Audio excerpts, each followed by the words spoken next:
نەبوونی دیموکراسی و زەوتکردنی مافە سەرەتاییەکان و کوشتن و لە سێدارەدانی گەنجی کوردانی ڕۆژهەڵات هاندەرێک بوو بۆ گرتبوونەوەی چالاکوانان و کوردانی ڕۆژهەڵات لە بەردەم باڵوێزخانەی کۆماری ئیسلامی ئێران.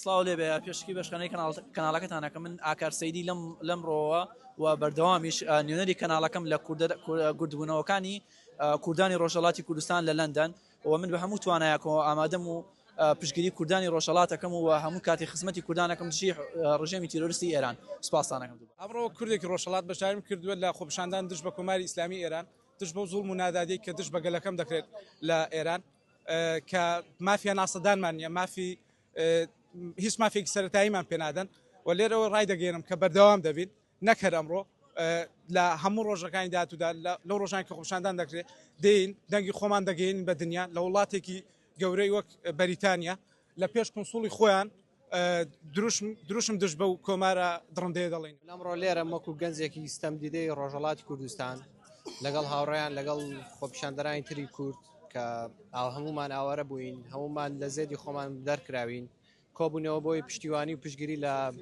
خوشکبراکانمان لە هاونیشتیمانیانمان لە ڕۆژهەڵاتی کوردستان بکەین دژ بە حکومەتی پەت و سێدارە کە ئەو حکومەتەی کە تینویە بە خوێنی هەمومان، تینویە بەوەی کە قەتڵمان کە قەتڵ و عاممان کە سەر بەخۆی ئازادیمان لێ زەوت کە هەموو مافێکی کوردبوون، هەموو مافێکی سەرەتایی کوردبوونی لێ زەوت کردوین.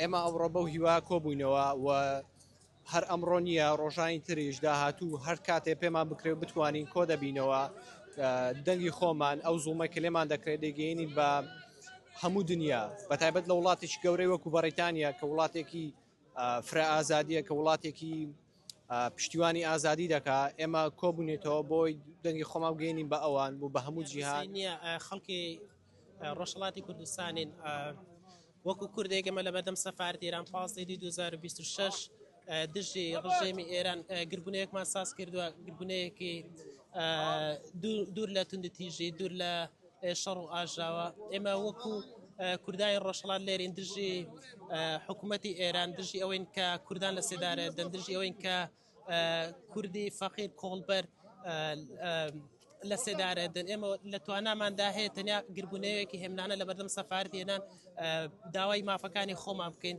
داوای مافی گەلی کورد بکەین. دژی ئێمە دژی لە سێدارەدانی کوردین، ئێمە دژی خوێن ڕشنی کوردین. ئێمە دەمانەوێت ئێمە لە خاک خۆماندا ئازاد بین، ئێمە دەمانەوێت یەک پارچەی خای کوردستان پارێزین، ئێمە دژی هەموو توندتیژیەکین بژی کورد بژی کوردستان. ئەمڕۆ لە 15/2026 لە ڕۆژی یەکشەممە کۆبووینەوە دژی مافەکانی کورد بەڵێ بۆ کوشتنی خامنەی ژیان ئازادی نابۆ کوشتنی کۆڵبەران هەتا کوردێک بمێنێ کوردستان هەر دەمێنێ بەڵێ بۆ ئازادی ژیادی. ئەمڕۆ ئێمە وەک گەنجانی نەتەوەی کورد هاتووین دژی حکوومەتی ئیسلامی ئێران خۆپیشاندان دەکەین دژی ئەو هەموو زوڵم مستەمەی کە بەرامبەر گەنجانی کورد دەکرێت لە سەرتاسەری جیهان کە هەرگیز ناوەن ببین بە دەوڵەت و ئێمە شۆکەم و دەوڵەتەکانی کە دەمان هەیە ببین بە دەوڵەت و بژی کورد و کوردستان. 2026 ئەمەوەکو جوانانی کوردێر ئامادەین بۆ ئیدانەکردنی هەموو تاوانەی کە ڕژێمی دەتوانێت ئێران دەرهەق بە گەلی کورد دەکات لە ڕۆژهەڵاتی کوردستان و تەواوی ناوچەکەدا. ئێمە وەکو جوانانی کورد هاتوین لێرە کە داوای ئازادی و سەربەخۆی مافەکانی نەتەوەیی خۆمان دەکەین و لەم خەباتە مەدەنی بەردەوام دەبین هەتا کۆ کاتێک مافەکانی خۆمان بەدەست دێنین. لەرەوە ئەمە بە دیکتاتۆر و بە داگیرکردنی ئێران دەڵێن کە گەلی کورد هەر هەیە و هەر دەبێت هەرگیز لە اقتصادی و قانون و سەدارەدان و ئێوە ناترسێت و بەردەوام دەبێت لە خەباتی خۆیدا بژی کورد بژی کوردستان بژی دیموکرات. ئەمڕۆ لێرە وەکو چالاکوان هاتوون بەشداری خۆپیشاندان کەم دژی ڕژێمی ئیسلامی ئێران دژی ئەو گوشتنی خۆپیشاندەران لە ئێران کە ئەو خەڵتانی خوێنکراوە خەڵک خۆپیشاندەران لە هەموو شوێنێک هەروە ئێمە دەمانەوێت دیکتاتۆرێک بڕوخێن، نامانەوێت دیکتاتۆرێشکە بێ خۆپیشاندانەکان بقۆزێتەوە بڵێ من دێمە سەرکار. ئێمە دژی هەموو دیکتاتۆرێشین، نەشا نەشێخ.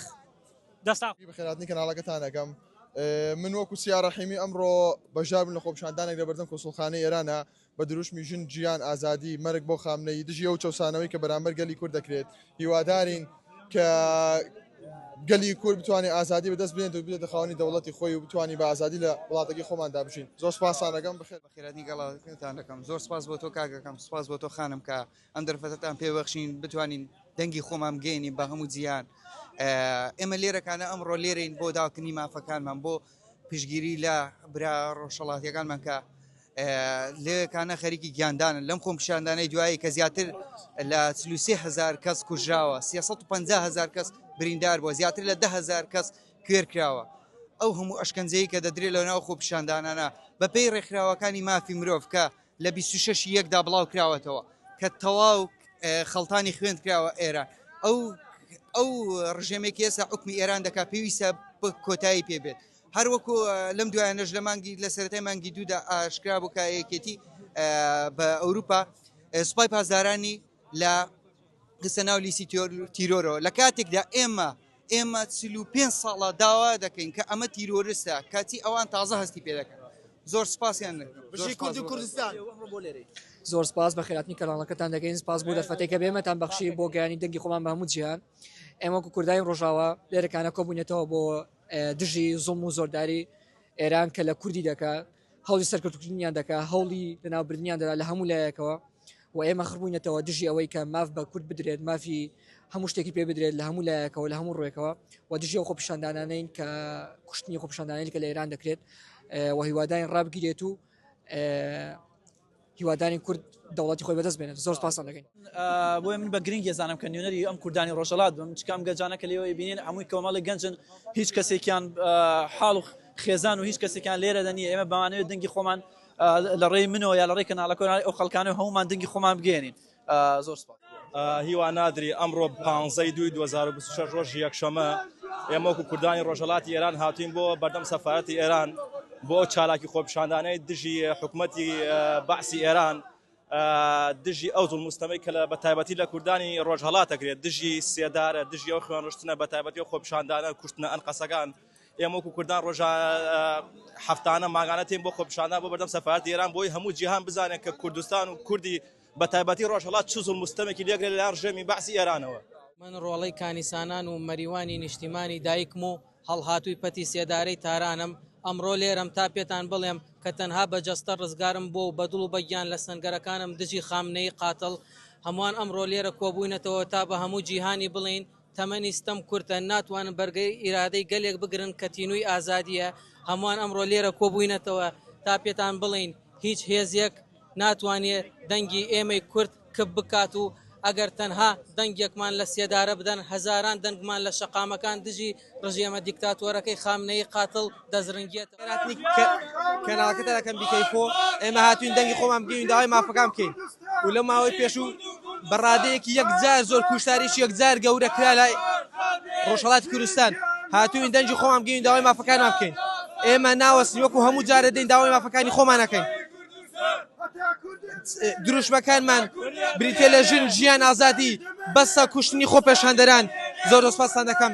ئێمە بە خوێنێکی گەرەوە بە دڵێکی گەرمەوە هاتووین سەتان بۆ دەکەین. هیوادارم دەنگمان بگەین. زۆر سپاس. من ڕۆڵەی کانیسانان و مەریوانی نیشتیمانی دایک و هەڵهاتووی پەتی سێدارەی خامنەی قاتڵم.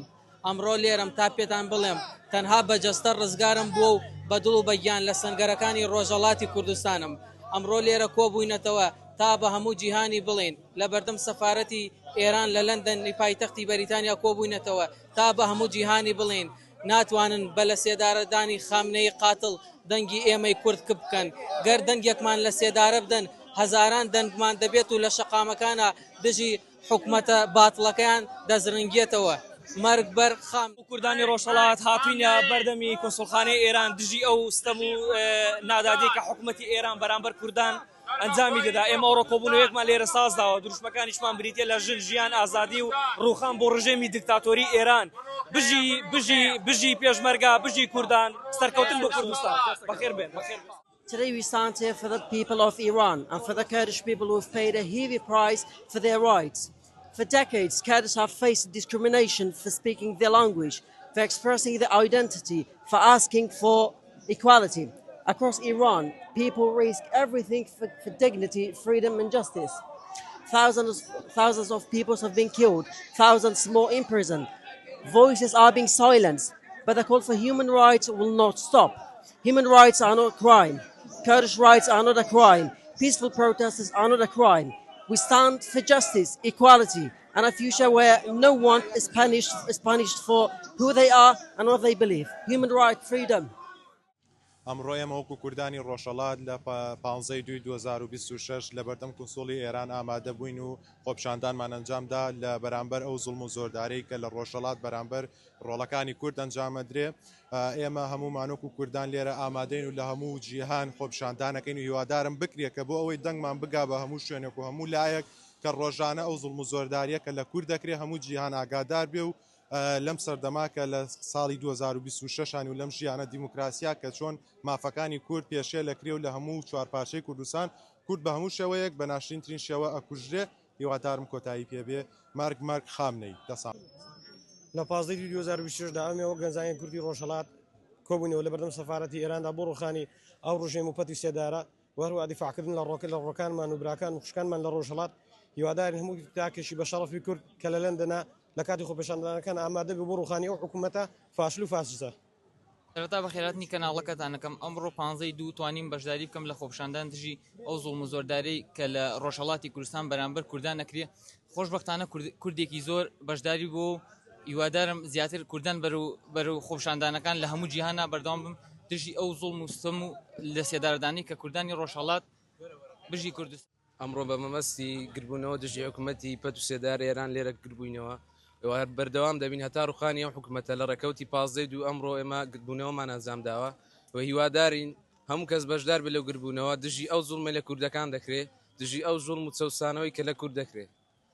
بەخێراتین کەناڵەکەشتان دەکەم زۆر سوپاس. کورد ئامادەم ئەمڕۆ دژی ڕژێمی دیکتاتۆری ئیسلامی ئێران بۆی پشگیری مافەکانی گەلی کورد بکەم لە ڕۆژهەڵاتی کوردستان وەکو تاکێکی کورد ئامادەمە کە بەشداری بکەم لە خۆپیشاندانەکان وەکو مافێکی ڕەوای گەلی کورد دەنگی خۆم بگێنم بە هەموو جیان کە بیگەێنم کە ڕژێمی ئێران دیکتاتۆرە چۆن زوڵم لە گەلی کوردەکە و چۆن میلەتی کورد دەچەوسێنێتەوە ئەرکێکی سەرشانمە کە من وەکو تاکێک بەشداریم کردووە کە بە هەموو جیانی ڕابگەێنم کە میلەتی کورد چۆن دەچەوسێنرێتەوە لەلایەن ڕژێمی دیکتاتۆر جمهوری ئیسلامی ئێران بەشداریم کردو بۆی وەکو بینیتان ئەمە حاڵی گەنجانی ڕۆژهەڵاتی کوردستانەوە هەمومان هاتوین داوای مافی خۆمانەکەین هەمومانەوە لێرەوە ئەڵێن بژی کوردستان بژی کوردستان بژی کوردستان بژی کوردستان كردستان كردستان كردستان گۆڕستانی فاشستان گۆڕستانی فاشستان هەتا هەبێ پێشمەرگە هەتا هەبێ پێشمەرگە کوردستانمان پێشەنگە کوردستانمان پێشەنگە مرگ خامنەی مرگ خامنەی مرگ خامنەی مرگ خامنەی كردستان كردستان كردستان كردستان كردستاني فاشستان كردستاني فاشستان حتى هبي بيشمرقة حتى هبي بيشمرقة كردستان ما بيشنقة كردستان ما بيشنقة شين جيان نوستان شين جيان نوستان سربخوي كردستان سربخوي كردستان شين جيان آزادي شين جيان آزادي جاش بستقوت